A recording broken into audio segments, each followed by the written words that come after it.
Ang isang napakagandang event na naman na makabuluhan. Kami ho rito sa Z laging open para sa mga ganitong klaseng event to help out at saka maging aware tayo sa mga kailangan nating ma-accomplish pa in the near future.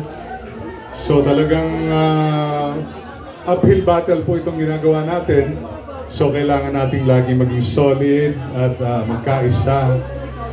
Napakalayo pa po. DPWH pa lang ho itong nililinis ngayon. So, pagtitingin na naman yung lahat ng mga sangay ng gobyerno talagang nandiyan ang DNR, nandiyan ang DOH. Ang dami pong mga kalat-kalat na kailangan linisin. So, ang Z po laging open sa inyo lahat. Maraming salamat po sa mga organizers nitong event na to, sa lahat ng mga artists na hindi mo matatawaran ng kagalingan, mga mensahe ng kanilang mga kanta. At yun po, sa lahat ng mga dumalo, magkaisa po tayong lahat. And hopefully, November 30, may magandang resulta para sa atin. Maraming salamat po.